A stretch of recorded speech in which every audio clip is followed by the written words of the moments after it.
पहुंचने के बाद गाय, गंगा और जन्मभूमि को माता कहते। हम उस देश के निवासी हैं जहाँ चांद पर पहुंचने के बाद गाय, गंगा और जन्मभूमि को माता कहते।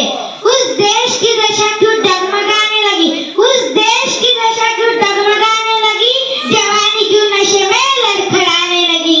जवानी क्यों नशे में लड़खड़ाने लगी? आजादी की सुबह को हम कभी शाम ना होने देंगे।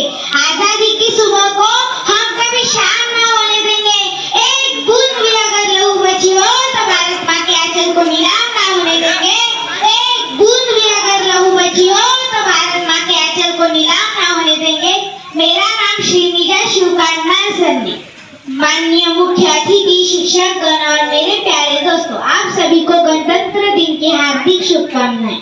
मेरा भारत महान था, महान है और महान रहेगा। होगा बुलंद हौसला अगर सबके रगों में एक दिन सारा जहान जय हिंद कहेगा। एक दिन सारा जहान जय हिंद कहेगा। हमारे भारत को अंग्रेजों की गुलामगिरी से छुटकारा पाने के लिए अनेक नेताओं ने और हमारे वीर स्वतंत्रता सेनानियों ने अपने प्राणों की बलि दी। आज उनके कारण हम आजादी की हवा में सांस ले रहे हैं। नफरत बुरी है, न पालो इसे दिलों में, निकालो ये खालीपन। न मेरा, न तेरा, न इसका, न उसका, ये सबका वतन है, संभालो यारो। ये सबका वतन है, संभालो यारो। ये देश महापुरुषों का है, यह देश महापुरुषों का है, यह देश गुणी विद्वानों का है, यह देश गुणी विद्वानों का है, यह देश साधकों संतों का है, यह देश साधकों संतों का है, और यह देश वीर बलवानों का है, और यह देश वीर बलवानों का है। वीरों के बलिदान से हमारा भारत 15 अगस्त 1947 को स्वतंत्र हुआ। आज सलाम है उन वीरों को जिनके कारण ये दिन आता है। आज सलाम है उन वीरों को जिनके कारण ये दिन आता है। खुश नसीब है वो माँ, बलिदान जिनके बच्चों का इस देश के काम आता है। खुश नसीब है वो माँ, बलिदान जिनके बच्चों का इस देश के काम आता है।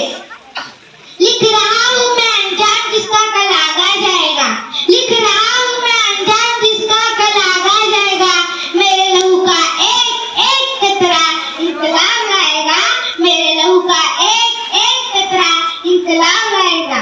मैं रहूँ या ना रहूँ, मैं रहूँ या ना रहूँ, पर ये वादा है तुमसे मेरा कि मेरे बाद वतन पर मरने वालों का सैलाब आएगा। कि मेरे बाद वतन पर मरने वालों का सैलाब आएगा।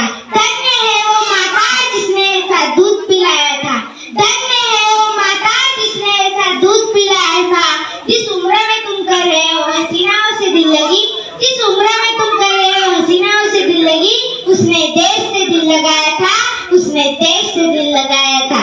स्वतंत्रता का मतलब अपनी जिम्मेदारी, उत्तरदायित्व और आजादी के बलिदानों को निभाना। हमारा भारत स्वतंत्र था लेकिन उसका संविधान नहीं था। तब 26 जनवरी 1950 को हमने अपना संविधान अपनाया और हमारा भारत एक गणतंत्र राष्ट्र बना। यह संविधान हमें समानता, स्वतंत्रता और न्याय का अधिकार देता है।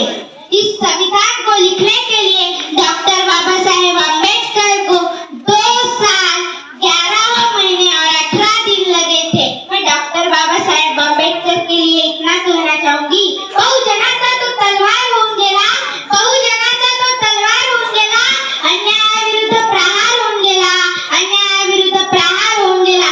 होता तो एक गरीबच, होता तो एक गरीबच, पण भारताचे संविधान लिहून गेला, पण भारताचे संविधान लिहून गेला।